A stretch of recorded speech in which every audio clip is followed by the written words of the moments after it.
Are you struggling for consistency in your sim racing? Does your iRating look like a roller coaster? If so, we have good news for you. The way to get more consistent is to first understand what you're doing differently than the professionals. And VRS is the answer. With our competitive subscription, you will have the telemetry, setups, tutorials, and everything else you need to fully analyze your driving. Our data packs and the ability to compare your driving with the best in the world will show you exactly where to adjust your inputs, change your driving line, and shave seconds off of your lap times. And our powerful and precise Direct Force Pro wheelbase and precision pedals are being used by some of the world's best drivers, including Peter Berryman, John Robertson, Brandon Trano, and IndyCar World Champion Alex Palou. All these champions agree that VRS hardware is not just the best on the market, it's also priced well below the competition. So if you're looking to upgrade to direct drive and the best pedals in sim racing, VRS is your answer. If you want to get better,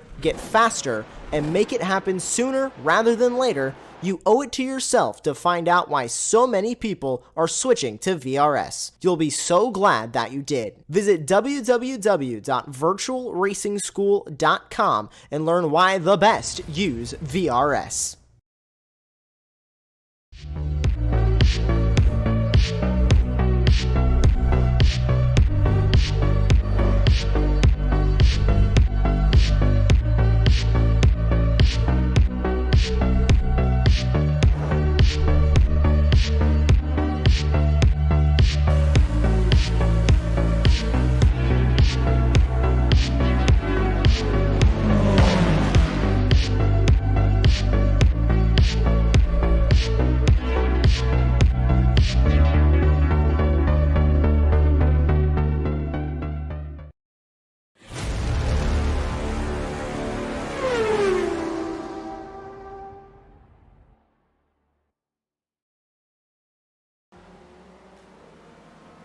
Hi, everybody, and welcome to the Spring Tour, season number 5 of the Ray Esports Racing League presented by Spec Racer Sports, Alliance Autosport, and Grassroots Motorsports Magazine here on Apex Racing TV.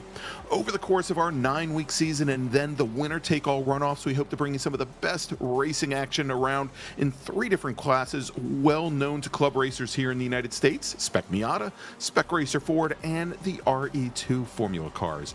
And tonight, it's round number 2. After 2 exciting sprints at Michelin Raceway Road Atlanta to kick things off, tonight we head to the north and a little bit to the west to Steam Corners Road, and an iconic American track designed with a singular goal: to be difficult. Tonight we find ourselves at the Mid-Ohio Sports Car Course. So we're going to be here for 2 20-minute sprint races. First on track will be the Spec Racer Fords, where Morgan Burkhardt will no doubt be looking for some redemption after a last lap lapse in what had been for him a flawless race last week. And then we'll welcome our Formula Car drivers who will man their RE2 machines for the first outing of the season. And have no fear, those Spec Miatas, they're going to return next Tuesday night. So I'm Greg Ginsberg, and along with Brian Donati in the commentary booth and Dennis Branch in the virtual production trailer, we'll be bringing you all the action, not just tonight, but of course all season long. And so Brian, after surviving the night the lights went out in Georgia last Tuesday night, welcome here to season number 5. Well, I tell you what, Greg, it wasn't the only place that the lights went out in Georgia. They happened to go out here as well. But tonight we're going to run this pro course here at Mid-Ohio Sports Car Club course. I'll get that right here in a minute. And I tell you what, Greg, we got no chicane, so we're going all the way up to the keyhole where brakes are going to come really into point when we get down to the 20-minute race. Yeah, that's right. For the second week in a row, we've got some really nice traditional hard threshold braking corners. Of course, last week at Michelin Raceway Road Atlanta, we had that run down to turn 10A at the end of that very long back straight. Here we've got, it's not, I'd say not necessarily threshold braking going into the keyhole, but still fairly hard braking and a lot of opportunity based on how you take that complex to get a good run out onto the medium length back straight here. at Mid-Ohio. And then once again, it's going to be a question of who can outbrake who going into turn 4, and who's going to end up in that huge China Beach. This Michelin, gosh, I think the two of us here are trying to figure out what course we're actually running on tonight. As Brian said, we're going to be running the 2.25 mile pro course. That means we won't have the chicane here. It is 13 turns, and as opposed to Road Atlanta, Brian, this is a track where your hands are almost constantly moving. It is a track where you don't have the greatest of elevation changes. There are some elevation changes. You can see there some of our drivers are coming out of the final corner, turn 13 onto the very, very short front straight here. But a lot of these turn complexes, they're off camber. Maybe they're off camber while you're dropping down a hill. They're off camber just as you're about ready to turn in for a quick uphill with a quick drop right after it.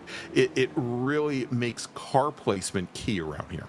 Yeah, no, absolutely, Greg. And one of the most difficult places on this racetrack to get around is going to be where we're going to see more than likely a lot of the passing. And that's coming out of the keyhole down that back stretch there right before entering in, making that right-hand turn on turn 4.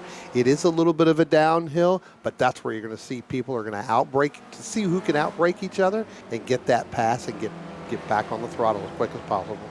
There you go. So, of course, we're right in the midst of our 15-minute qualifying session for the Spec Racer Fords, and they will be our first 20-minute sprint race tonight. And as you can see there, if you take a look at the timing pylon on the left-hand side of the screen, two teammates, Jameson Huffman in the number 89 Allsports Racer machine. He is your provisional pole sitter, with Morgan Burkhardt only 87 thousandths of a second off that pace.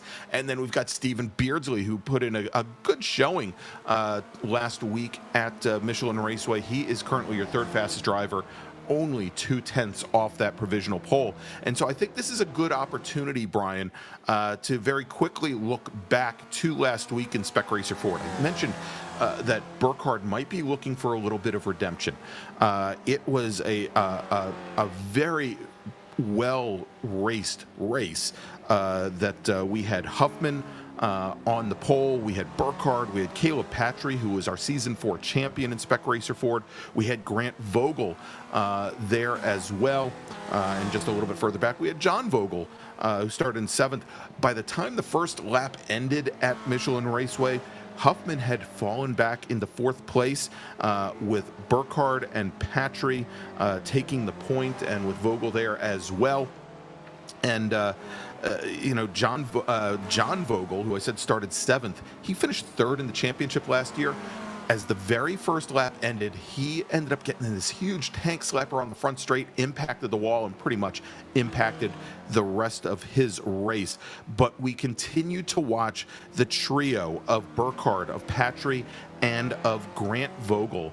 And Burkhardt, he just started to ease out and away from both Patry and Vogel, who continued to race against one another. And by the time the very last lap rolled around, as they came across the stripe to start that final lap, we had Patry and Vogel. They were side by side, 3 seconds in arrears from Morgan Burkhardt. They finally got things worked out as they were coming through turn 6. And as they were coming through turn 6, where we had Grant Vogel get around, where we had Caleb Patry get around Grant Vogel, just then, Morgan Burkhardt, with a 3-second advantage, drops a wheel on the exit of turn 7 coming onto the back straight, impacts the wall, driver's right. Not race over, but the win was gone. He falls back, finishes in 4th, as Caleb Patry, again our Season 4 champion, takes the win. And as I said during the call last week, I don't think it is anything that Caleb Patry or Grant Vogel, for that matter, imagined would happen with about 35-40 seconds to go before they hit the checkered flag. Murphy Nichols had a great run, made up, I believe, 5 positions from the start of that race. He took his very first podium in Spec Racer Ford, with Morgan Burkhardt finishing just off the podium in 4th. Stevie Ray, who was sitting in with us, he finished in 5th. And then Justin Huffman, he finished in 6th. And it was also, I think, a little bittersweet there for our pole sitter, Jameson Huffman. As I mentioned, he went off track very early. He got shuffled back into fourth, then got knocked around by John Vogel going down in the turn one, and just as the very last lap was about to start, due to the number of incident points, Jameson Huffman was assessed a drive-through penalty, and it brought him all the way back down to 11th. So big happenings there. So let's quickly take a look at the point standings in Spec Racer Ford after 1 week. And no drivers got bonus points this past week, so it is Caleb Patry, your current points leader, with Grant Vogel, Murphy Nichols, Burkhardt, Stevie Ray rounding out the top 5. And basically what you see there, as we show you the top 10, are exactly the way they cross the stripe at Michelin Raceway Road, Atlanta. So, again, I think Burkhardt here is definitely going to be looking for a little redemption after that little faux pas at perhaps the worst possible time, Brian. Yeah, last year, even actually when we were here at Mid-Ohio last year in Season 4, he actually ran quite well here and had a pretty good battle there. So you're right. Looks like he's definitely going to be looking for redemption from last week. Right now sitting in second place, just a little bit off of the pole there with Jameson Huffman leading it right now. That's right, and Huffman has actually stretched out that advantage over Morgan Burkhardt, the differential now about a quarter of a second, whereas it had been just a couple hundredths, actually a couple thousandths earlier. Now, we saw this last season just as we're watching, and we've got about 40 seconds left to go here in qualifying, Brian, that we were watching the end of we had a race at Lime Rock last year with the chicane, and we were talking about the liftoff oversteer. We've just been watching a lot of drivers experiencing that issue going into the keyhole, so we'll definitely want to watch that. And as time is running down, Brian, and I know these racers, they're going to have a very short pace lap tonight, so let me give you and let you know about our great sponsor for tonight's race, and that is Spec Racer Sports.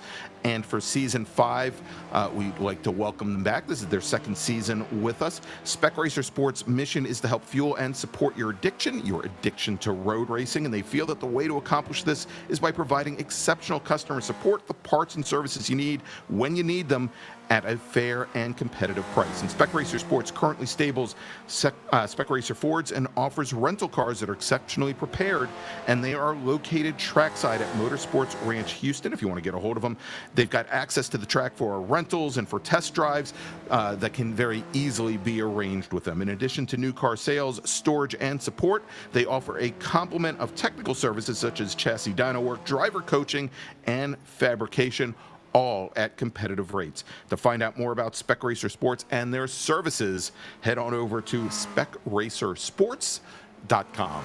All right, Brian, so checkered flag is out now on qualifying. Our last drivers are they're taking their cool down laps here, maybe getting a last couple of turns in here, a little bit of practice before they come out for the grid.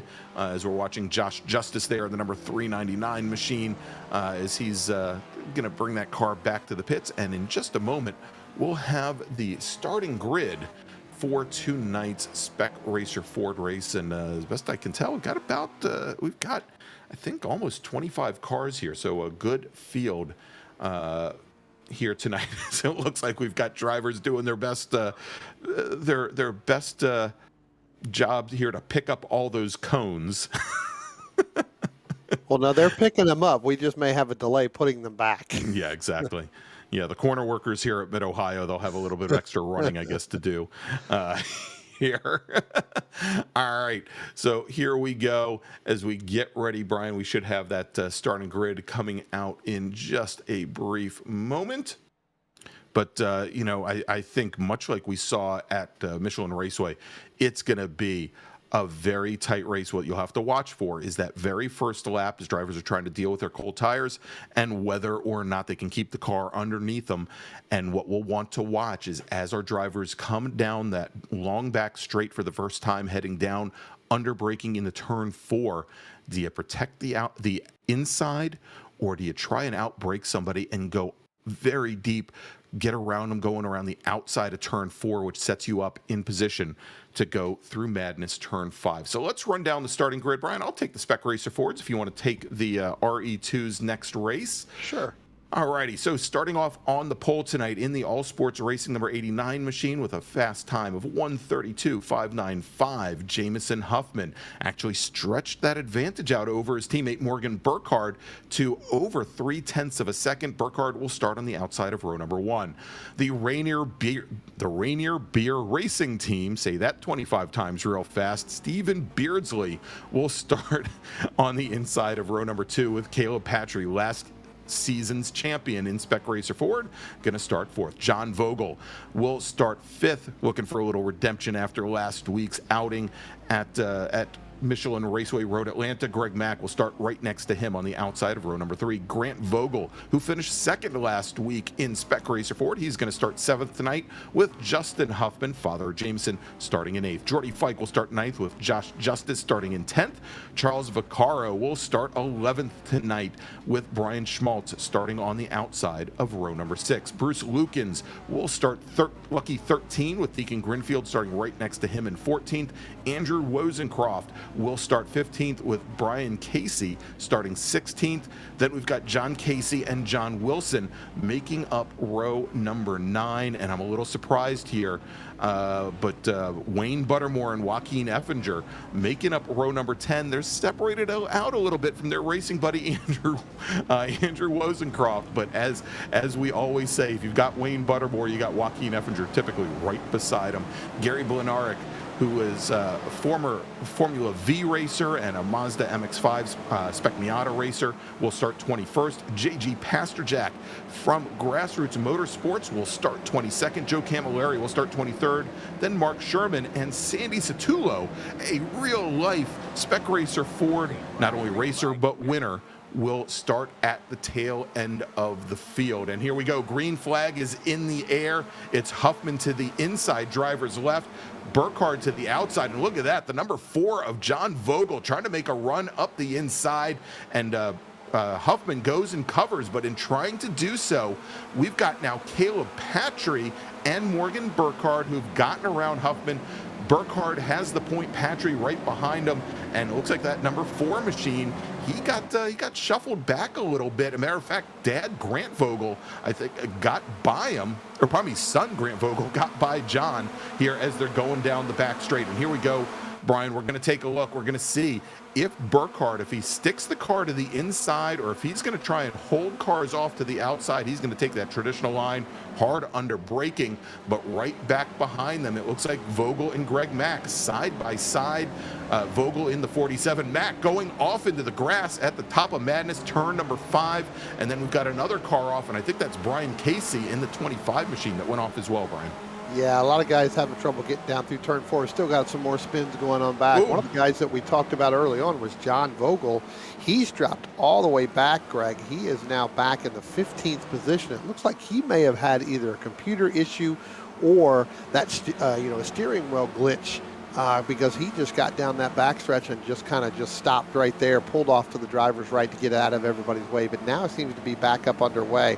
But again, dropped 10 spots all the way back after that pretty good start, as our leaders now coming across the start-finish line. Morgan Burkhardt, Caleb Patry, Jameson Huffman. Look for those guys to work nose to tail as they try to go up through turn 1 and up the straight up to the keyhole. They're starting to separate themselves just a little bit more over Grant Vogel and Stephen Beardsley, Greg. Yeah, and so last week at Road Atlanta, Brian, we had these 3 All-Sport Racing teammates, and we also had Grant Vogel part of this. It looks like the 73 machine of Wayne Buttermore goes off at turn 1, got some damage there. A lot of drivers I've seen of late having issues as they pop the curbing. There's that little raised curbing at pit out, basically separates the pit out from turn 1, and especially with these Spec Racer Fords, if you lift up that rear tire, you're gonna be going around, and I think that's exactly what happened. So, as we're watching here, Greg, going real off. quick, look, I was going to say, let me interrupt you here. You've got Morgan Burkhardt, who went off at turn 4, basically missed the braking spot, didn't really get anywhere, went straight off the China Beach, was able to recover and pull back in, but he is actually going to drop down to 5th place right now, but he's a long way back from that 4th spot of that number 9 of Stephen Beardsley. Yeah, and you know, I'm watching as that happened. I'm watching the chat here on YouTube. And by the way, if you haven't done so already, go ahead and check us out on YouTube. If you haven't done so, go ahead and give us a thumbs up and click on that subscribe button. But Wan Chi Lin, who we expected to be in the field here tonight, is surmising that perhaps John Vogel jumped the start. And may have either gotten a slowdown penalty or maybe it, and we'll take a look and see where he's fallen back to. Might have actually had a drive-through. There's Vogel now coming around onto the front straight. So, I mean, he's still in the field. It doesn't look like he's been assessed a drive-through, but lots of drivers. There's another one.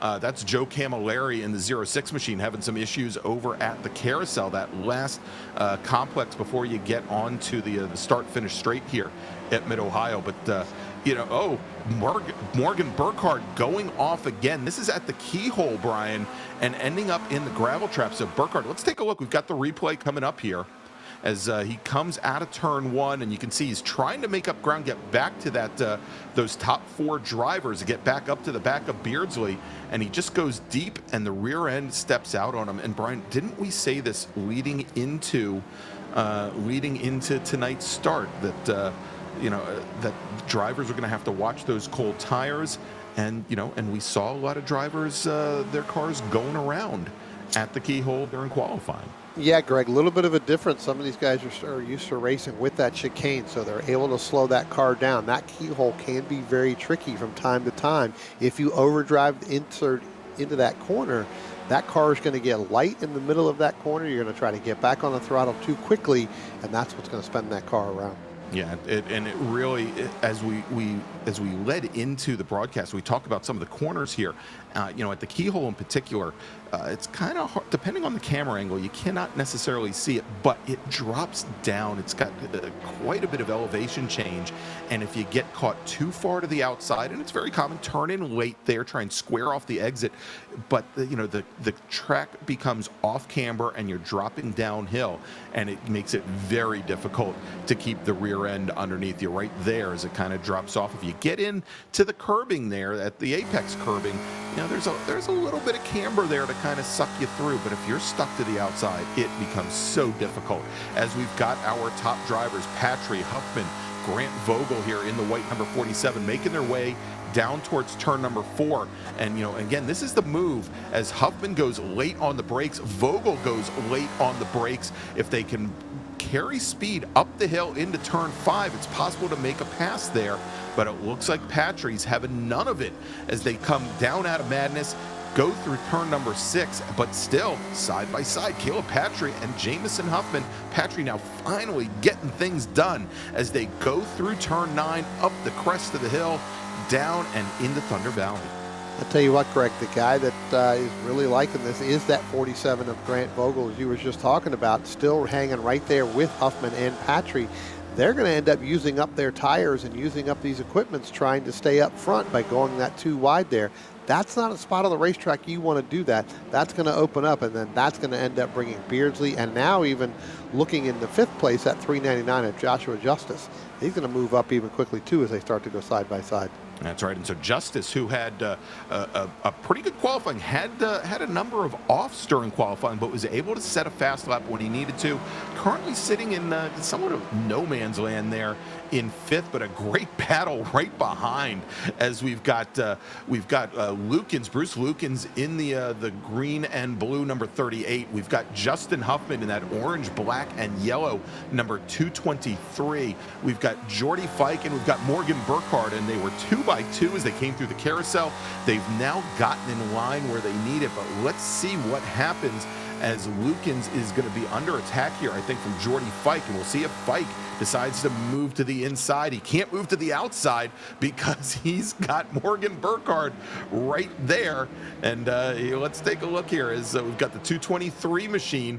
He gets back around Lukens, so move Justin Huffman back up in the 6th, but also Brian, is all this fighting is going on for, for prime real estate for 6th place here. That is given a lot of breathing room to Josh Justice in the 399 machine. Yeah, that's going to allow him to work hard in trying to catch Beardsley and Grant Vogel in that 4th and 3rd place, respectively, to try to catch our leaders.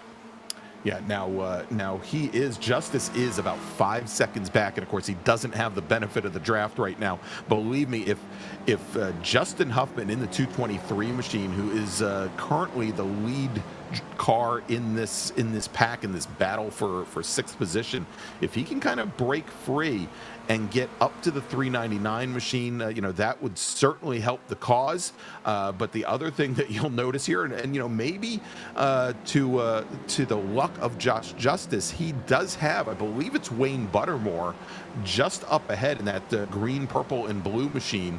Might be able to use Buttermore, to get the draft off of him and maybe close things down at least a little bit more. As we watch here now at the bump drafting of Patry and Jameson Huffman, as Jameson had gotten around Caleb Patry over the last lap, but again, it is a 4-car battle, and this is, Brian, very much like what we saw at Mid-Ohio. Again, I'd say after about 3/4 of the race, it turned into a 3-car battle. And 2 of the names are the same, but unfortunately no Morgan Burkhardt, but Jameson Huffman, after that real rough outing last week, for the moment is your leader. Yeah, as they start to work their way back up towards that start-finish line, they're going to come through the fastest part of the racetrack here, Greg. It's going to be interesting to see whether or not Caleb Patry just wants to sit right there behind Jameson Huffman. Again, they were battling there the lap before, and now he's fallen back just a little bit, maybe about half a car length as we get up to come through the start-finish line. Now, when we get up to that keyhole, look and see whether or not Caleb Patry tries to make that move through that keyhole to get that long run down the backside there into turn 4. All right, and a quick update here as we take a look. Huffman still about 3 seconds now off of Lukens, but is starting to make up ground on Josh Justice, currently sitting in 5th. But let's jump back. Thankfully, Dennis didn't jump away. Let's go back and look at this battle here for first. And once again, Jameson Huffman, a little wiggle from the car here after they make this little kink here at turn 3. The straightaway not very straight at Mid-Ohio. Let's see if Patry decides to move to the inside. Again, the move, I think, is to stay to the outside as long as possible and go as deep as possible here. So they are going to stay in line. And I'm starting to wonder. We saw Grant Vogel maybe get a little antsy with about 5, maybe 6 minutes remaining in the Spec Racer Ford race. Well, look at that, is it looks like Caleb Patry is just carrying that right rear wheel in the air. Looks like a front wheel drive Honda there for a second. Or a Volkswagen. But Vogel, he decided, I think, maybe at the right time to start making the move. And, one thing that it did do, however, is it pretty much, I was going to say, it locked he and Patry out of the win, but, obviously Morgan Burkhardt had had other thoughts, and that battle that Vogel and Patry had actually turned out to be for the win. But we'll see here. Again, this is another one of those tracks where, not to the extent that it is at Road Atlanta, but especially with this long back straightaway as the drivers drop down in there, that's a good camera angle that you can see the elevation change, and the elevation change here on the back straight as well. But this is one of those tracks where the draft definitely does come into play. And, we'll see how it plays out for the last couple laps as we look now coming side by side through the keyhole. Deacon Greenfield and John Vogel. Vogel in that black number 4 trying to make his way back up after, what we thought was a great start for him. And then he just dropped back through the field as they came down this back straight on lap number 1. But he manages to hold off Greenfield and so put Vogel, who started 5th, in 10th place currently. Yeah, John Vogel now starting to work on Jordy Fike as they start to head out. It's about a 2-second difference there. But again, like you said, John Vogel had a pretty good start there, had to drop back, start to move ever so slightly back up. Now looking here at the 80 of Andrew Rosencroft. That's for 14th position, him and John Wilson. And one of the names we were talking about early on is Sandy Satullo. Starts out in the very back, turned around, got all the way up to the 15th spot, but now he's back down to the 16th spot. So give Sandy Satullo +9 here with coming into this action late. So we'll see whether or not he can do with just about, looks like, 8.5 minutes left to go as we have one going off there, and that looks like that is your leader there. Jameson Huffman going up through turns 1, Greg.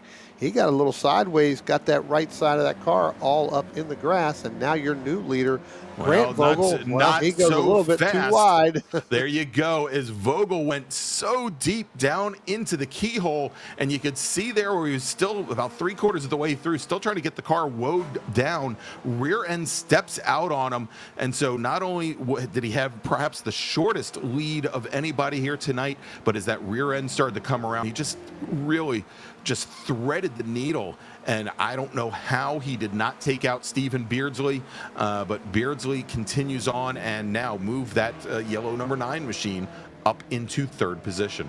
Yeah, the only maybe a little bit of saving grace here with Grant Vogel is that he's dropped back almost to the clutches of Morgan Burkhardt. Got about a 2-second, just under a 2-second gap to the 40 there. So we'll see as we look at the replay here. Yeah, he just overcooked that trying to get in. Thought he was going to be able to make that stick. Beardsley with a nice move. I think that was like a Houdini move there, because I think he actually literally went through the rear end of Grant Vogel's car. Yeah. Talk about netcode.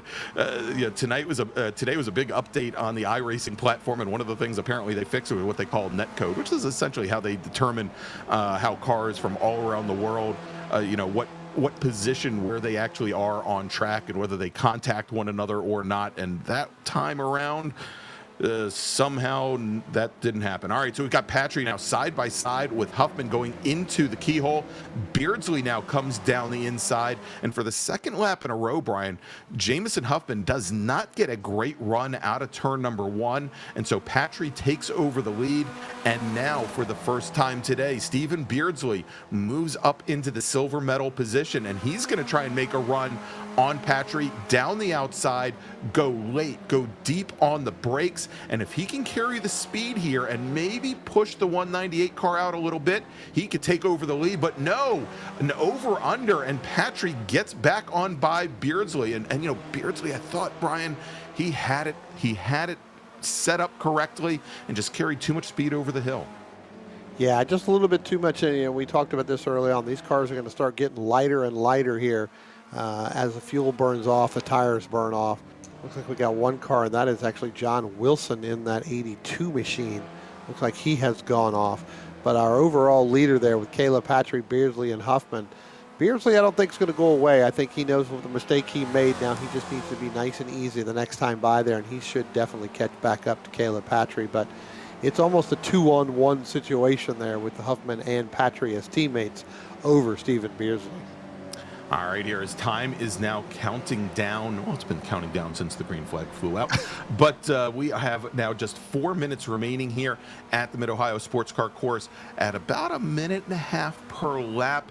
What we're looking at probably 3 more laps here, depending on where our leaders are. Looks like John Casey having a little trouble there coming out of the carousel. Gets the car back underway, but he's got Deacon Greenfield there making a move on him. All right, side by side now into the carousel. This is the battle for 9th with Lukens, who had dropped the position to Jordy Fike a little bit earlier, and John Vogel. Lukens manages to hold off that black number 4 of Vogel for the time being. We had seen Lukens, I believe, as high as 6th a little bit earlier. He is currently sitting back in 9th, but still good gains for him. He started in, I believe, 13th position this evening. Yeah, starting to make his way back up there. Again, like you said, started 13th, back up to 9th, was high as 6th. So see whether or not he's going to be able to hold on. As we're starting to look at Grant Vogel here, who's dropped back, and that's why I was talking about back into the clutches of Morgan Burkhardt.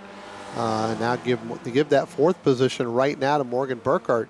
over Grant Vogel. So Vogel's starting to slip back just a little bit more from that earlier spin, and Morgan Burkhardt starting to come in. Morgan's been running one of the fastest times the last half of this race, Craig. So those two little early miscues have really jumped back, if not to catch him. If not, he would be right back up there with that that trio of Patry, Beardsley, and Huffman.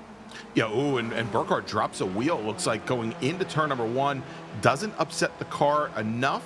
So Vogel's going to have to follow him through. And, you know, Burkhardt, he'd given a little bit of a wiggle going through the carousel that last time by, but there's really, at that point, nowhere that Grant Vogel could position that car to take advantage of it. Oh, another car off in the grass coming through the keyhole.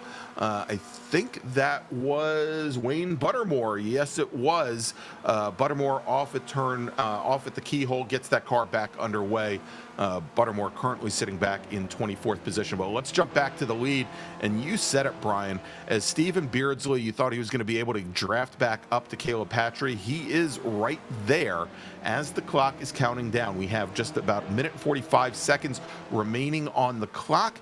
And that means when our leaders, when Caleb Patry and Stephen Beardsley cross the start-finish line, they should be getting the white flag signifying 1 lap to go. But at the moment, it is a 2-car race, a 2-horse race, as Jameson Huffman is sitting about a second and a half, maybe a little bit more, back from our 2 leaders.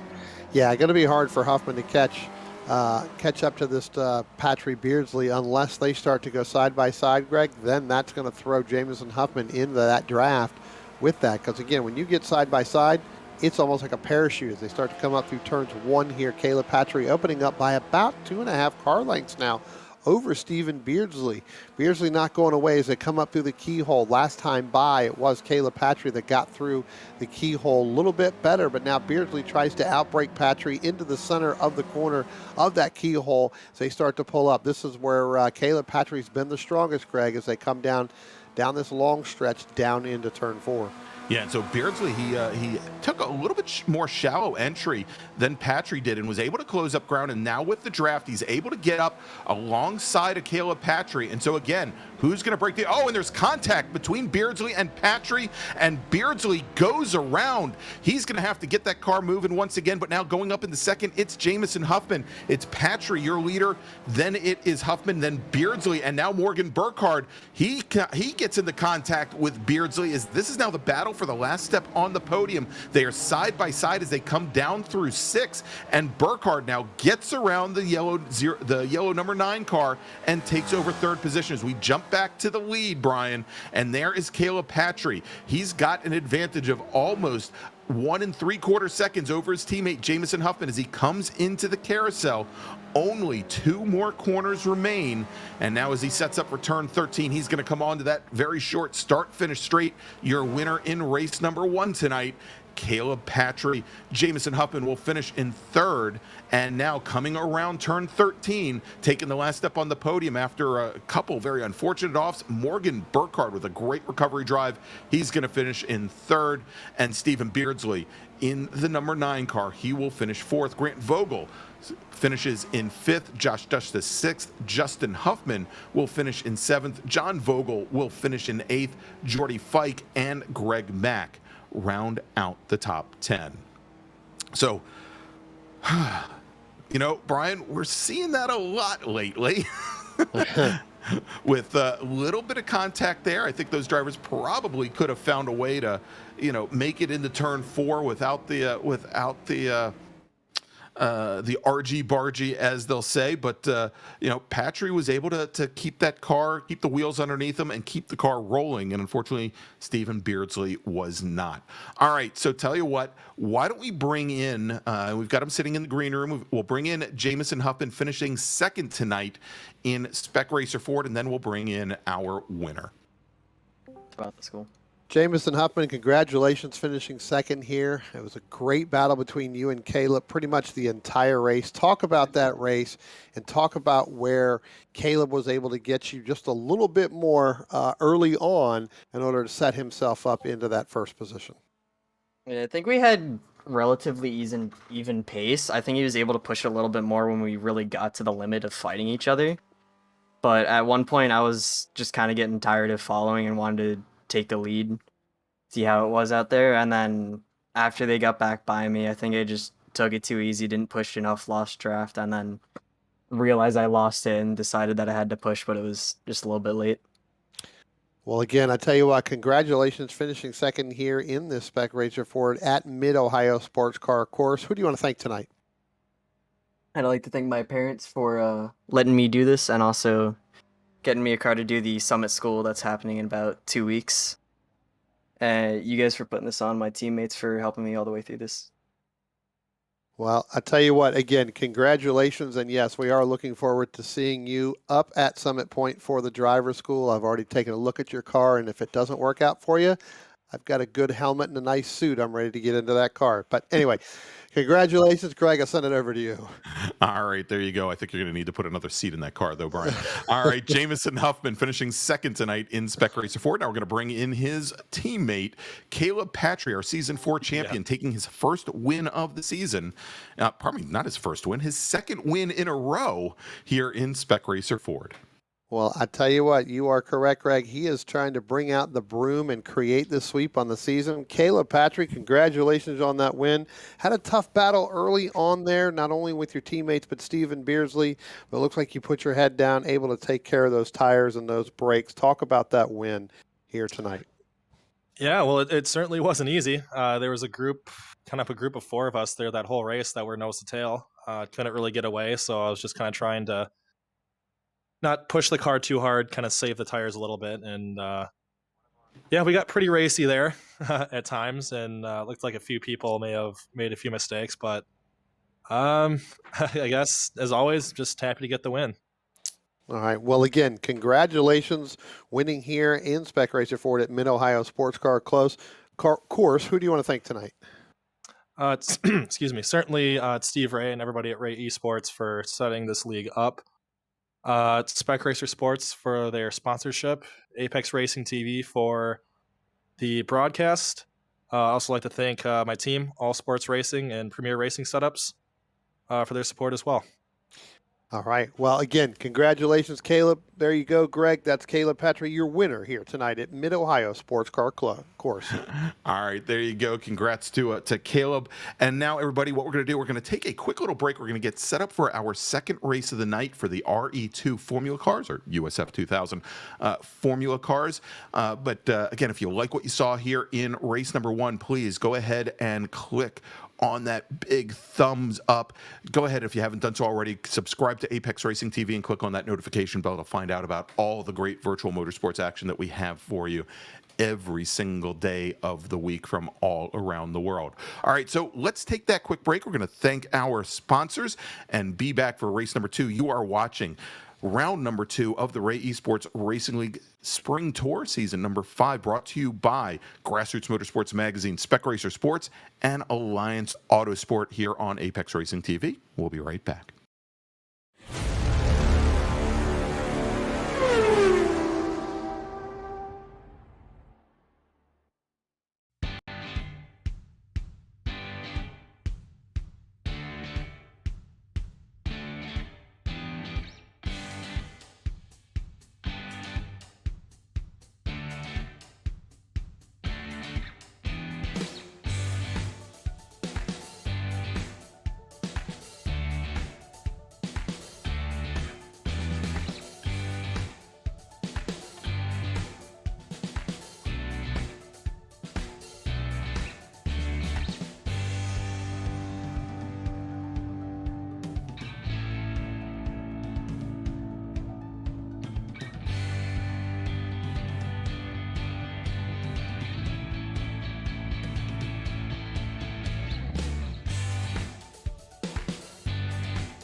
Are you struggling for consistency in your sim racing? Does your iRating look like a roller coaster? If so, we have good news for you. The way to get more consistent is to first understand what you're doing differently than the professionals. And VRS is the answer. With our competitive subscription, you will have the telemetry, setups, tutorials, and everything else you need to fully analyze your driving. Our data packs and the ability to compare your driving with the best in the world will show you exactly where to adjust your inputs, change your driving line, and shave seconds off of your lap times. And our powerful and precise Direct Force Pro wheelbase and precision pedals are being used by some of the world's best drivers, including Peter Berryman, John Robertson, Brandon Trano, and IndyCar world champion Alex Palou. All these champions agree that VRS hardware is not just the best on the market, it's also priced well below the competition. So if you're looking to upgrade to direct drive and the best pedals in sim racing, VRS is your answer. If you want to get better, get faster,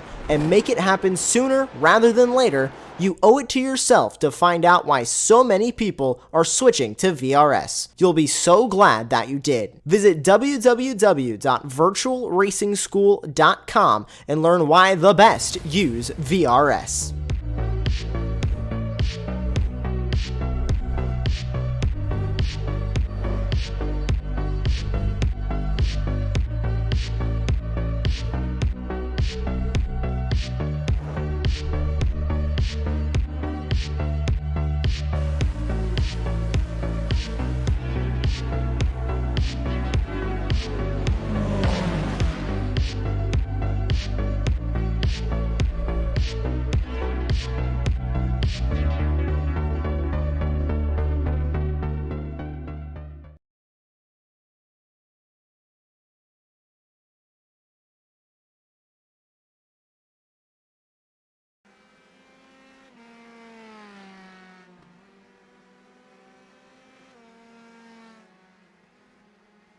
All right, and we are back here at the Mid-Ohio Sports Car Course for the Ray Esports Racing League, brought to you by Grassroots Motorsports Magazine, Spec Racer Sports, and Alliance Autosport. And Brian, that was one heck of a Spec Racer Ford race there, you know, with Beardsley, Patry, and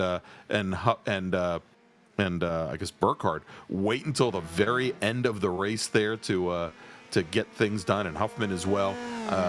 Lots and lots of action, all dropped into about 50 seconds time. But now we've got our RE2 Formula cars out on track. They are out for their 15-minute qualifying session. We're about 6 minutes in.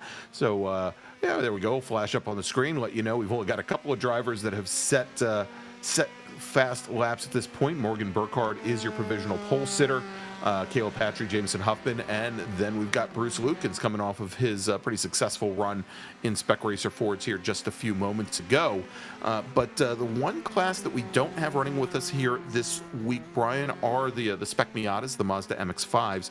So let's take a quick look back to where we were just a week ago at the Mid-Ohio, gosh, I'm having that trouble again, 2 races in a row, at Michelin Raceway Road Atlanta, where Cam Eben took the win. Giancarlo Schooler finished second. Morgan Burkhardt finished third, and then just off the podium, Josh Soto. And it was also a very, very, I call it a Spec Miata-like race. Eben was on pole, fell back to third after the very first lap, and he just sat there back behind Schooler and Burkhardt, and for a while Caleb Patry was up in that battle as well, and just bided his time. And with 3 laps to go, ended up making the pass going down into turn 10A, as you know, that's the place to do it at Road Atlanta, and was able to hold off then both Morgan Burkhardt and Carlos Schooler. Burkhardt tried to outbrake Eben going into 10A on the very last lap, went too deep, got into the grass, and as he recovered and started to come underneath the Fox Factory Bridge, contact between he and Giancarlo Schooler, that gave Eben the space that he needed. Eben came home with the victory. Giancarlo Schooler beat Burkhardt to the line to finish in second, and then Josh Soto and Mitch Peak ended up just off the podium, 4th and 5th. And so let's take a look at the points as they stand right now in the Mazdas, and there is a little bit of a surprise here. Mitchell Peak ran a very clean race. I believe did not collect a single incident point and picked up some bonus points. And so, whereas Cam Eben, Giancarlo Schooler are your top two, Mitchell Peak actually leapfrogs both Josh Soto as well as Morgan Burkhardt to sit third in the championship. Matter of fact, if you take a look there, you won't even see Morgan Burkhardt in the top 10, and we'll have to check, but I think he may have been assigned a post-race penalty. So right now it's Peak, then Soto, then Murphy Nichols rounding out the top 5 in the championship. And so we don't have any races under our belts yet here in RE2, but if we take a look real quick at how the Season 4 championship turned out, we've said his name a lot. We just had him in the commentary booth. Caleb Patry runs away with the Season 4 championship in these RE2 cars with 135 points. John Wilson was second in the championship. Jameson Huffman third, Morgan Burkhardt fourth. Mark Santana was fifth, and the dark horse Tyler Campbell, who I think was the early on favorite to win. Unfortunately, he finishes sixth in the championship. So let's take a look at where we stand in qualifying now, as we're just about 2/3 of the way through. Burkhardt's still your provisional pole sitter. Caleb Patry now moves up. He's about 37 hundredths off of Burkhardt's times. Jameson Huffman, Lukens, who the last time we checked in, I believe, was third fastest driver on track in that orange, black, and white number 38 machine. He is now your fourth fastest driver. Fast lap time of a 1:22.22. Yeah, really looking forward to this group right here, Greg. Again, first race this season for these guys, but I tell you what, this track for this type of car, you're either going to have it or you're not. Yeah. That's just, there's no other way about it. There is no in between. You're either going to have the setup and you're going to nail it, as we're looking at, Morgan Burkhardt, Patry, and Huffman, and Lukens there pretty quickly. In that's your top 4. Justin Huffman sitting in 5th. Maybe he needs to reach over there and tap old Jameson on the shoulder there and say, hey, give me a little help here from the draft to get through here, because you're either going to have it or you're not. So. And right now, somebody who doesn't looks like going around there. I think that was Brian Casey in the number 25 machine. Gets that car back underway. But yeah, you've got a lot more adjustment that you can make to these cars with front and rear suspension, obviously, and then you can trim out the front and rear wing. And the challenge here at Mid-Ohio, one is to be able to carry as much speed as possible down this longish back straight, as we're watching our provisional pole sitter Morgan Burkhardt, and he's got I think that's Deacon Greenfield in the number 36 machine going with him. But then in this section of the track, once you get through turn 4 and you start to head up into Madness and then through the S's, where you have these very quick switchbacks, you need to make sure that the car isn't going to just kind of walk away from you, as Deacon Greenfield just had happened to him. It didn't walk away from him. 9. It ran away from him. Yes. It ran away from him. It didn't walk away. Yeah, that car ended up in downtown Mansfield, I think. As it looks like some of our drivers are, as Jameson Huffman there taking down a couple more cones, trying to get a handle on this car, how it's going to be fast. Also, for many of them who we know that they just came out of the Spec Racer Ford, it's maybe trying to get a handle on how long it takes to get the heat in the tires. And, and maybe they have a lower fuel level for their qualifying setup that this car may not handle exactly the same way for qualifying as it will in race conditions. So, a lot for these drivers to deal with. Yeah, I'm sure they've put this in, I'm sure they've, played around with these setups pretty much all week long, knowing the schedule ahead of time coming out here. They're probably got it in some type of a trim mode for qualifying, and it could be that that's why some of these cars are starting to get away from them. Again, as you said, you lower a little bit of the fuel, load that you have in there. You try to want to get, to go a little bit faster. You get a couple laps in. You get your out lap, then you get two flying laps to try to work your best. Then you go back and you make a little bit of an adjustment and come back out here to try to finish up this last of this 15 minutes. These guys, as I said, you're either going to have it or you're not, because some of these little hills or some of these little elevation changes that we do have when these cars, as we get to the end of the race, Greg, they're going to get really, really light in certain positions, and that's where it's really going to be difficult. You're almost going to have to back up some of these corners to get through them. It's better to get through the center of the corner, off the corner, back onto the straightaways, than it is to try to really go in too deep. As we talked about early on with the braking levels that you may see going into 4 and then coming out of the last turn to get through the start-finish line. Yeah, I would imagine that the reliance and what those perceived limits are of the aero downforce, it's going to be a challenge for these drivers to keep a handle on that even over the course of a rather short 20-minute race. All right, so we've got just about 1 minute to go here in qualifying, Brian. Let's talk quickly about our sponsor for tonight's second race, and this is their home track based right nearby. It's Alliance Autosport, who I believe is based out of Columbus, Ohio, out of C-Bus, so about actually a little bit less than an hour away from the Mid-Ohio Sports Car Course. And we want to thank them for being with us another season here on the Ray Esports Racing League. And so Alliance has found success both at the club and professional levels. They have garnered multiple championships, including 8 SCCA National Championships, 3 SCCA Pro Racing Championships, and very important for these cars that we're racing in here tonight, they've also garnered a USF 2000 National Class Championship. Alliance Autosports team members are dedicated, hardworking, and most importantly, they know what it takes to win. Alliance is the SCCA Enterprises Great Lakes Division customer service rep for Formula Enterprises 2 and Spec Racer Ford, and their services include arrive and drive packages for Spec Racer Ford Gen 3, FE2, as well as Trans Am 2. They offer car prep, trackside support, transportation, storage, part sales, data analysis, hospitality, as well as driver coaching and development. To join Alliance Autosport on the winning track, check them out at allianceautosport.com. All right, Brian, so the checkered flag now is out on the session. Watching Jameson Huffman complete his actually, I'm sorry, that was Justin Huffman, watching him complete his last flying lap. And look at this, Brian. We're going to have father and son making up the third row, or probably the second row tonight. Yeah, that's going to be great. We'll have to see how they make that work out. We've got 2 teammates in the front row. We got father and son on the second row. But should be great battles here.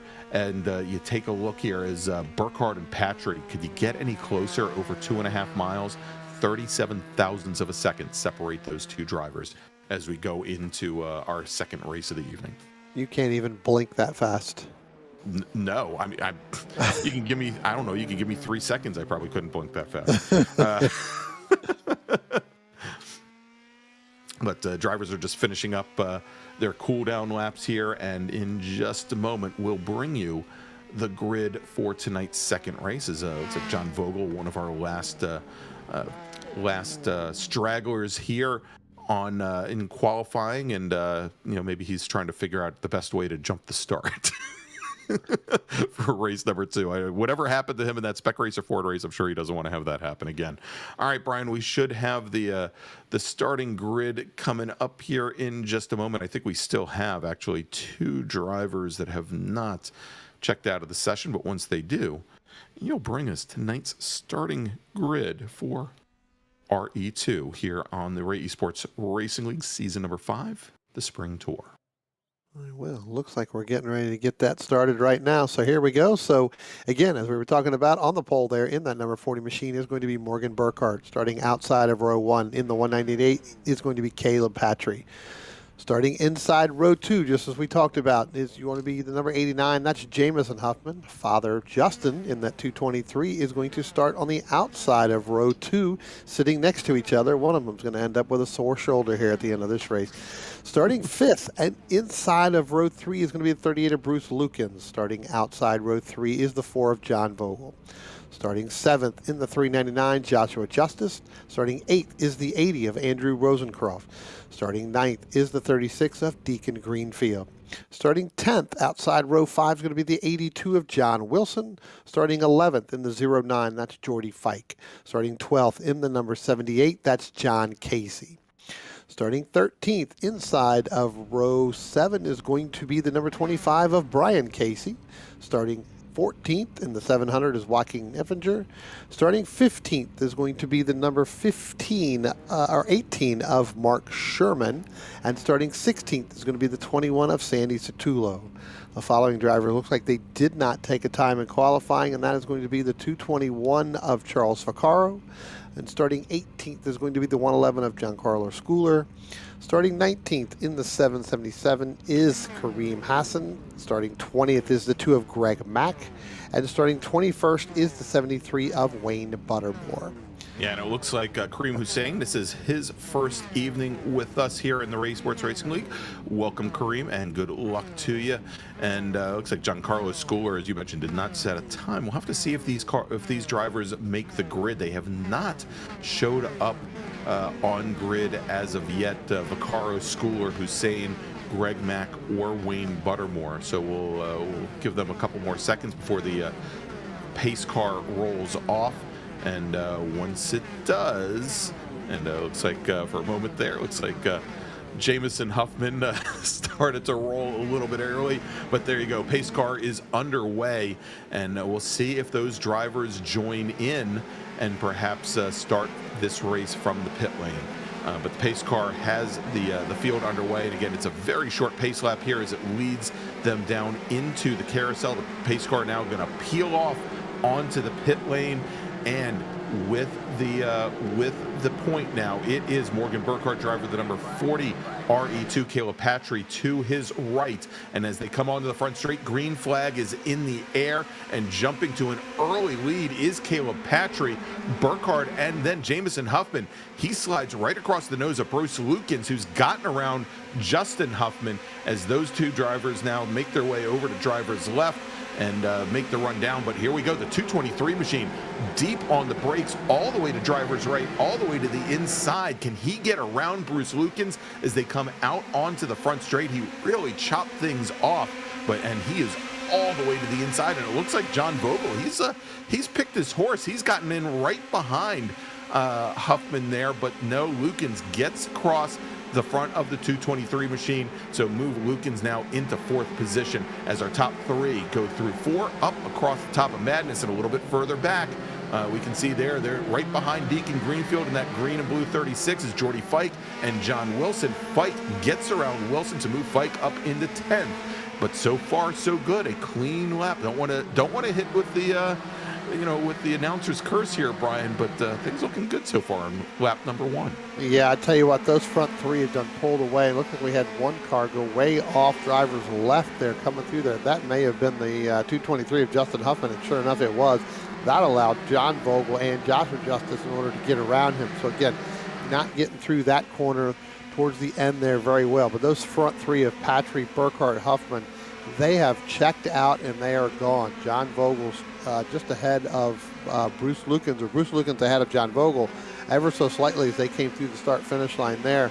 And it looks like we're going to go side by side a little bit further back in the pack. I can't seem to make out that number, John, but they got back. That was Sandy Satullo in the 21 machine and Brian Casey in the 25 that went side by side through 1. But now Casey, he goes around. It was all the way on the outside of the keyhole dropped the left rear tire right at the edge between the track surface and the gravel trap, and he goes around. So move now Sandy Satullo up into 11th position, where he's made up 5 positions since the start of this race. And looks like a little bit of a breakaway up at the front of the field. Oh, we have another car that's gone off now into China Beach. That was the 700 of Effinger, who made up 1 position. Of course, the next driver in line, Brian Casey, who had that off. So he's got a little bit of breathing room. But Brian, we've got a big change up at the front as Morgan Burkhardt and Jameson Huffman, they are your top 2 drivers, and that means we are missing somebody. We are missing Caleb Patry, who is on the pit lane. Let's take a look. I think Dennis has got the replay. Yeah, we'll have to take a look at this because, again, they were still nose to tail. There, a little bit of separation in between, and I'm not sure if Patry got... well, I'm not sure if he didn't realize there was a turn there or... Wow, you saw that little whiff of a brake lockup. Little bit of white smoke coming up from the left front wheel, but that left front wheel doesn't really seem to matter anymore because it exited the chassis when he hit the tire wall at the outside of the keyhole. So it looks like Caleb Patry's race ends after just a bit more than 1 lap. Morgan Burkhardt is your new leader. Jameson Huffman second. Bruce Lukens move him up into 3rd. And, you know, as we're tracking now, John Vogel with Josh Justice in the 399 machine. Oh, and we have contact, just as I was going to talk about, John Vogel separating himself out from the 399 and maybe having a big gap up to the next cars in line, like Jameson Huffman. We had contact, John Vogel and Josh Justice. Let's take a look as they came down in the 4. What happened? Vogel runs wide. It appears as he was still trying to gather the car up, Brian, didn't get back out on the throttle. And as Justice took the apex of 4, he was all the way out driver's left and nowhere to go but into the side of the number 4 car. Yeah, nowhere to go right there. Nothing Justice could do on that, getting through that turn again. So I was going to say there might have been something that Justice could do, but he just tracked out there. I just don't think he expected the number 4 to still be there. It looked like the 4 just never got back on the throttle after getting past the apex. As we now have our 2 leaders, Morgan Burkhardt and Jameson Huffman, they squeeze underneath. I believe that was Wayne Buttermore in the 73 machine. That's actually going to be the 18 of Mark Sherman that they just went by. And as they just went by, Caleb Patry back in the race. Now he is 15th, 1 lap down, but he is right back up there. Right behind his 2 teammates. Again, he has a fresh car, but he is down 1 lap. But that may help at least for his teammates, Greg, as we get to the end, in case Bruce Lukens and Justin Huffman can reel those 2 leaders in. You're going to have Caleb Patry in that spot of being 1 lap down. All right, yeah, and so all of our drivers, and running wide there is Jameson Huffman coming out of turn 9 as they head over into Thunder Valley. We'll see if Burkhardt can take advantage of it with the run that he gets. Contact between Burkhardt and Huffman. You can see Huffman's wheels up in the air, bicycling out of turn number 11, and Burkhardt somehow I think managed to hold on to the position there. Oh no, it looks like now sitting in the lead. He's not in the lead. That's Caleb Patry sitting right ahead of him. Here, let's take a look at the replay, Brian. It looks like they were, trying to go side by side right here and basically just trying to fight for the same real estate. And good catch there, trying to handle that in. And yeah, you're right. Caleb Patry getting his lap back now, and he's going to have to go all the way around in order to do that. But again, you've got Huffman and you've got Burkhardt still. They're going to be that 1-2. Looks like they may have pulled over just a little bit, or it looks like maybe Patry may have gotten out of their way to let them back to fight for the lead there. Yeah, there you go. Yeah, Patry let the 2 leaders by. And so once again, a lap down, but that was... exciting, Brian here, and now going wide, coming up over the top of Madness. Is that once again Mark Sherman in the 18 car letting a number of drivers by? Looks like let Wozencroft and Greenfield and Jordy Fike by as they came down through Madness and over through turn 6 into the S's. Yeah, I tell you what, Greg, looking at those leaders when they got together, I'm going to be interesting to see as we get later on in this race how much that is actually going to hurt the damage in that car. Looking at the timing and scoring that Jay just went by, it looks like it's not going to hurt anything right now. Looks like, if anything, we got another car that has gone off. That looks like that is going to be the 78 of John Casey again. So again, we talked about it early on. You either got it or you don't. Yeah. These setups are a little bit difficult to handle out here. Yeah, a little more finicky than a Spec Racer Ford or a Mazda MX-5 here. But yeah, I'm surprised as any how stout that those two chassis were as we had Huffman up on two wheels. Typically, obviously, in an open wheel car, you rub wheels. That's exactly what's going to happen. Good thing that he was able to get it righted on four wheels, but I'm surprised that neither driver had a suspension member break on them, and you can just see how stout these cars are. Yeah, as we look back here at the 40 of Morgan Burkhardt, you can see the hands there. Still in some of these turns, it is just a little bit, seems like he may be fighting just a little bit of a loose condition under heavy braking in certain areas, or actually coming off the corner. You can take a look at it. It also looks like Huffman's doing the same thing. So again, these guys pretty much share the setups. They go through them, they get them, and then they tweak them a little bit. But it looks like both of them are starting to fight the same condition, just a little bit loose off the corners.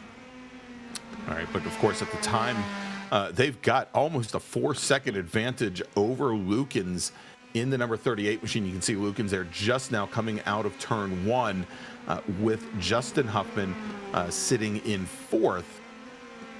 But here's a battle starting to build up.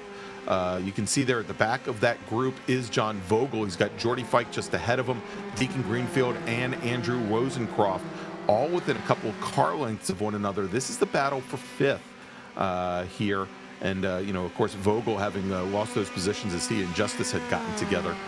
Might also add that Justice has dropped all the way down to 11th position, so did not fare quite as well as the number 4 car. It took him a little while longer to get that the number 399 machine back underway. Yeah, he may have had some serious front end damage there that you're not able to see, up close. But that handling on that car, he did hit Vogel pretty hard going down through that turn 4. That was a pretty big major impact. Oh yeah, yes it was. All right, let's take a look now, and there is Josh Justice all over the back. He's got the number 78 of John Casey, who we saw earlier. This is the battle for 11th position, and you can see starting to make up some ground right behind him, Joaquin Effinger and Brian Casey. Oh, and we have a driver off. That is the number 80 machine of Andrew Rosencroft. He was in that pack that we had just spoken about. And let's take a look and see exactly what happened. Is coming into the carousel here, the last turn complex before the lap ends, and he's sticking all the way to the curb. Does he get on the throttle a little? Maybe he just got on the throttle a little bit quick there, Brian. Yeah, I just didn't let it set. And around he goes, driver's right, which is unfortunate because the last turn on the course goes to the left. There. So Rosencroft now, he is on the pit lane trying to get some repairs. Now we do give drivers a single, what is called a fast repair in iRacing. They get one per race, and once they get that car onto the pit lane, it gets the majority of the repairs done almost immediately so that they can go out and join the race. But anything after that, if they have damage, they're going to have to sit there and wait for their pit crew to actually make the repairs. Again, it looks like Rosencroft, he's still on the pit lane. Actually, he's in the middle of getting towed back to the pit lane. Hopefully he'll be back out on track in just a little bit, but that's also why Caleb Patry was able to rejoin so quickly. As we continue to watch this battle right now of Deacon Greenfield in the 36. Greenfield, who started 9th, now finds himself in 5th place with John Vogel in that black number 4, the Carrier air conditioning machine right behind him, and then Jordy Fike. And not all that far back. Look at this, Larry, having made up 8 positions already. Sandy Satullo is sitting just, he's about 15, 20 car lengths back in that blue, green, and white number 21. Matches the colors of the Spec Racer Ford that he runs in real life. He actually got through that corner not very well and ended up really sliding the tires there. So he is definitely overdriving that car to try to get up there. Again, moved up into eighth position here, moving up 8 spots. But Deacon Greenfield, John Vogel, and Jordy Fike are starting to battle as they come down there to turn 4. Now give the position in that 5th position to John Vogel over Deacon Greenfield and Jordy Fike, Greg. So I tell you what, that is one of the best battles we have on the racetrack right now for that 5th position. Yeah, nose to gearbox here as they come through Thunder Valley. By the way, I said Sandy Satullo, Spec Racer Ford racer, a long-time Spec Racer Ford racer. The last couple of years, he's been driving a Nissan 370Z touring car, so a little bit of a change for Sandy, and maybe he's not used to all the suspension adjustments from these cars here. But there you go. John Vogel, he is your new 5th place runner. Started 6th in class today, then Greenfield, then Jordy Fike. And you'll see there off in the distance, a long way in the distance, just now coming out of turn 1, and it looks like he ran wide. Oh, look at that. Pulling the John Deere action there, or maybe that's the Dukes of Hazzard action, with he and his friend Coney getting their way around the track. Sandy Satullo, some issues over at turn 1. I think I was tracking Andrew Wozencroft, who did rejoin, who's now a lap down, who's between that battle of between Vogel, Greenfield, and Fike, and then back to Sandy Satullo. As we jump back to this battle for the lead, Brian. Yeah, we jump back up here to the battle. We'll reset this for you again. Morgan Burkhart, Jameson, Huffman, they have got such a huge lead. They're almost 6 seconds over the 38 of Bruce Lukens. Again, having another great run here is Bruce, but just so far back from our leaders here of Burkhart and Huffman as they start to come up through turn 1, headed up towards the keyhole. Burkhart's starting to open up over Huffman almost by a second there, so we'll just want to see maybe Jameson saving some stuff towards the end, but just not enough to let Burkhart get away. Yeah, and as the fuel load is going down, the cars are getting faster. Burkhart just turned in the fastest lap of the race at a 1:21.552. That was 4/10 faster than Jameson Huffman. We'll see if Huffman can make up some of the ground here on the back straight. Now, I remember last year in talking both with Caleb Patry and also Tyler Campbell, they were both saying that, the draft, not that it doesn't necessarily have a great effect on some of these longer runs, but as opposed to some other Formula car types, like a Formula 1 car or a Formula 3 car, you don't have as much dirty air washing off the back, and if you can get up to the car behind, you don't necessarily have to worry about the front end washing out. You can actually stick underneath the wing of the car in front of you pretty much for an entire race without running off your front tires. Right, exactly. Yep. Yeah, it's really interesting. As I said, there's so many different changes and updates that you can make as you're running with this car, with the wings and everything else. That really does become pretty easy at that point. Yeah, and I wonder if you can change anti-roll bar settings or anything like that from within the chassis. I would suspect that you probably can. And Brian, we had just talked about Morgan Burkhart running the fastest lap of the race. Well, Jameson Huffman returns the favor. They both got faster this time around, but Huffman turns in a 1:21.47. That was all of 0.04 of a second faster than his teammate, who is currently your leader. Oh, yeah, go ahead. Oh, I was going to say, Joaquin Effinger in that 700 machine getting it wrong going through turn 11. And you see he took to the grass. He's going to lose a number of positions. They are dropping out of that battle. That battle that I guess we had Justice in the 399 machine, and right behind Justice, John Casey, who has some issues coming through turn 1. Pretty good save. Pretty good save there, though. Oh, it certainly was. Held on to it. There you go. And in case you didn't know what John Casey looked like, we're going to throw up your picture. So if you ever see him in a lineup, you can tell him how you saw him drift that car through turn 1 at Mid-Ohio. Good recovery there, John. All right, so let's jump back to our leaders coming out of turn 1, making the run up to the keyhole. And yeah, Burkhart is once again starting to stretch things out just a little bit. 1.1 seconds is the gap back to Jameson Huffman. That last time by think Huffman turned his fastest lap of the race once again. More cars off.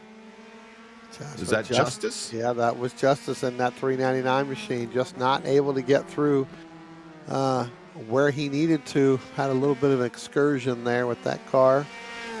But it looks like he's able to keep it under control. He's going to fall back. Looks like now John Casey, he's starting to fall back at John Casey in that 78. So that should be a good run here as we get towards the end of this race. Yeah, and so that is the battle for 11th right now. As Justice started off in 7th position, as we said, currently sitting 11th. John Casey started 12th, running 12th. As we take a look now at what is turning out to be, Brian, with now just a little bit over 2 minutes remaining, turning out to be a very lonely existence for Bruce Lukens, who's currently running 3rd. He's probably got to be asking himself, is there anybody else on the track? Because he hasn't been around to anybody the entire 17 and a half minutes we've been running. The field kind of got spread out a little bit, but he is running a fantastic, clean race. He hasn't made very many mistakes. And the ones that he may have, may have been so minute that it really doesn't. As now we look back, John Vogel going off there on our last turn as he crosses the start-finish line. So again, we talked about this early on, Greg. These cars are starting to go away as the fuel is starting to burn off, and guys are having more and more trouble. That's right, fuel just trying to burning keep off. this thing on there. Maybe not as much grip. Maybe tires not as well dialed in after 18 and a half minutes, but a very different handling car. And you can see there even then Justice maybe having a little bit of an issue coming through turn 9. Now turn 9 is one of those turns still very difficult that it's uphill, slight bit off camber, and then it flattens out, but you've got the crest of that hill, and you want to turn in as early as possible there. But it's a blind entry, and such a tendency to maybe wait a little bit too long, and if you do, the car just kind of drifts across the pavement, and you're trying to keep it off of that curbing driver's left. And looks like Justice maybe having, I don't want to say having issues, but it looks like just as John Casey is getting a handle on the handling of his number 78 machine, Justice seems to be going the other way. Great little battle going on between those two right now for 12th position. Yep, no, good little battle. I think that you're going to see Joshua Justice fight till the very end there. Again, having damage early on with that incident he had with John Vogel headed down into turn 4. He's just trying to get everything he can with that machine to try to finish up this last 40-some seconds. Yeah, 20 seconds. 20 Dennis, seconds. let's jump back up to our leaders and see exactly where they are. All right, so we are on the last lap here at Mid-Ohio. I wanted to make sure that they weren't going to come across the start-finish line before the clock, after the clock had already expired. But the clock now hits 20, ding dong, and your leader is Morgan Burkhardt with Jameson Huffman, his All Sports Racing teammate, right behind as they come through the S's. Only about a third of this track left to go, and as they crest over the top of turn 9 and head into Thunder Valley, let's follow them around, Brian. Yeah, they start to come up through here again. Morgan Burkhardt leading by about a car length and a half. I give it 3 car lengths now. This is going to be a critical part right here. He can get through here. I think he's going to pretty much seal up this win over Jameson Huffman here. It doesn't look like he is going to do that as he goes back through the wall to thank his crew right there. So again, redemption has been had with Morgan Burkhardt from his earlier excursions in that Spec Racer Ford race, Greg. That's right. So Morgan Burkhardt, he takes the win tonight. Jameson Huffman finishes second. Bruce Lukens will come home third in the RE2s. Justin Huffman, great run for Justin. Started fourth, finished fourth tonight in the number 223 machine. John Vogel, with a couple of incidents, still manages to finish fourth, having started fifth this evening. And now let's take a look. Here is the battle right behind the battle for sixth. It is now Jordy Fike, Deacon Greenfield, and Sandy Satullo. And look at all the ground that Satullo made up in the last couple of laps, Brian. But it is going to be Fike sixth, Greenfield seventh, Satullo eighth, John Wilson in the number 82 machine. He comes home in ninth. And now to round out the top 10, Brian Casey in that blue and white number 25 machine. One more corner to go onto the start-finish straight. He takes the checkered flag. Brian Casey comes home in 10th. All right, so we've got Brian now, just as we have our final drivers still coming across the line. Josh Justice brings that car home in 12th. Behind him, Joaquin Effinger. And there's Joaquin in the number 700 machine. And I believe Mark Sherman may be the only driver still out on course. As he makes his way around, let's go in, and we're going to bring in our entire podium for this race, Brian. Not at one time, because that would be mayhem. But let's start off with finishing third tonight, and I believe his first time joining us in the commentary booth. It's Bruce Lukens. Bruce, congratulations on finishing third here at Mid-Ohio Sports Car Course. I got to tell you what, buddy, that was such one of the cleanest runs I think we've seen, not only all night, but all year. But talk about that, because there was really nobody near you at any given point in time within 20 minutes. How did you have to go through that to keep that mindset of, I need to make sure that I'm focused? Yeah, it was pretty boring after I think the second lap. So, yeah, I mean, luckily I was in a Discord with a bunch of buddies of mine, so we were all just kind of talking about more, relaxing things, not going too crazy. So it was kind of easy to keep focused when I was just chatting with them. But yeah, overall, I don't know, I'm surprised at the podium, but yeah, it's a nice, clean race. Well, I tell you what, again, congratulations getting here on the podium here at Mid-Ohio Sports Car Course. Who do you like to thank tonight for this run that you had? Yeah, I'll give a shout out to the RM Solo Sim Racing Group. Just a bunch of us from Colorado that all race in real life and sim race together. All right. Well, again, congratulations. And Greg, I'll send it back over to you. All right, there you go. Bruce Lukens finishing third tonight in RE2 for, I think, first time out with us here in the Ray Esports Racing League, and a podium finish. Not that bad. All right, so let's bring in our second place finisher, Jameson Huffman, driver of the number 89 All Sports Racing Machine. Jameson, over to you. Jameson Huffman, congratulations finishing second. I tell you what, there was a point in this race I thought you were going to do a little Evel Knievel there with your teammate Morgan Burkhardt. Talk about that, and talk about, was there any effective damage to that car that kind of helped him propel just a little bit more? I don't think it was any damage there. I think it was a wheel-to-wheel hit because my car bounced up a lot, so nothing felt wrong.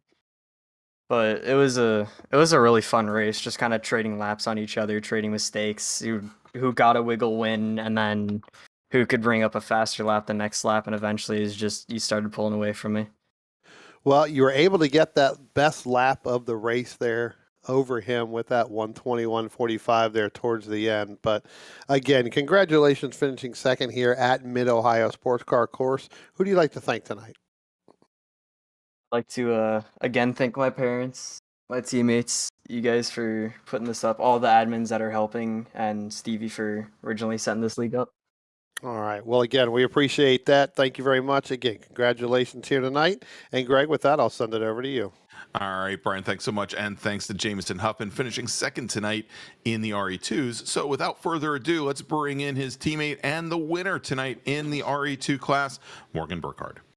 Morgan Burkhardt, congratulations picking up the checkered flag in the win here at Mid-Ohio Sports Car Course. I have to tell you what, about halfway through that race, when you and your teammate there got a little get-together with Jameson Huffman, it kind of got a little scary. Talk about that incident potential and what you had to do to get redemption after the first race this evening. Well, tonight was difficult. I had a little bit of an issue with my brakes dragging before the session, so I kind of just turn it off and turn it back on again. And it helps until about halfway through the surf race and about halfway through this race, and I would go for 20% brake pressure and I might get 60 or 70. So it was a bit interesting. And then just understeered a little bit past the apex at going into Thunder Valley and got into Jameson, but I think I gave it back. So just try and get close to him and pressure him into a mistake after that.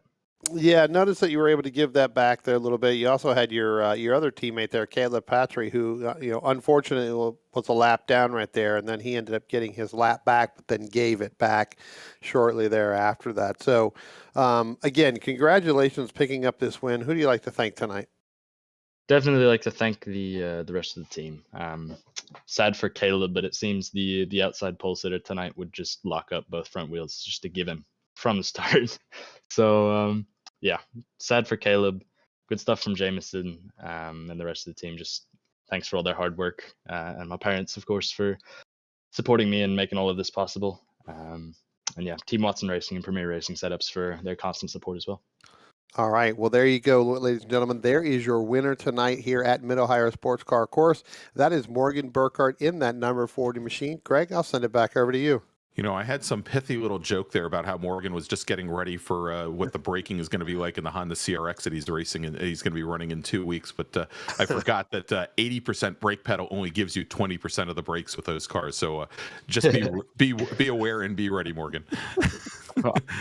All right, there you go. Morgan Burkhardt, our winner tonight in the RE2s. And so, Brian, that's going to wrap things up for us tonight here at the Mid-Ohio Sports Car Course.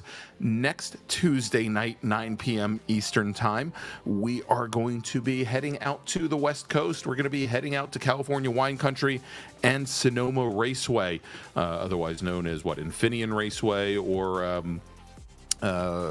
any one of like 30 different names of that track over the years, but we'll call it Sonoma now as the locals refer to it. We're going to give the Spec Racer Fords the week off, and we're going to have once again the RE2 Formula cars and mark the return of the Spec Miatas, the Mazda MX-5s.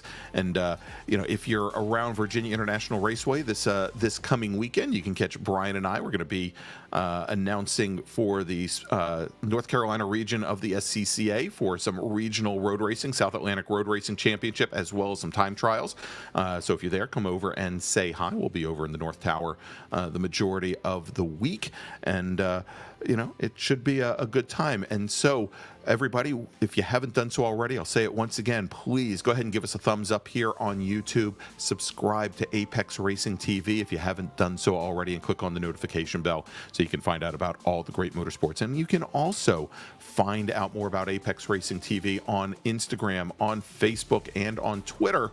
All you got to do is search for one word, Apex Racing TV. I know that's 3 words, but just get rid of the spaces. All right, so for Brian Donati, for Dennis Branch, I'm Greg Ginsberg, and we'll see you next Tuesday evening from Sonoma Raceway. Have a great week, everybody.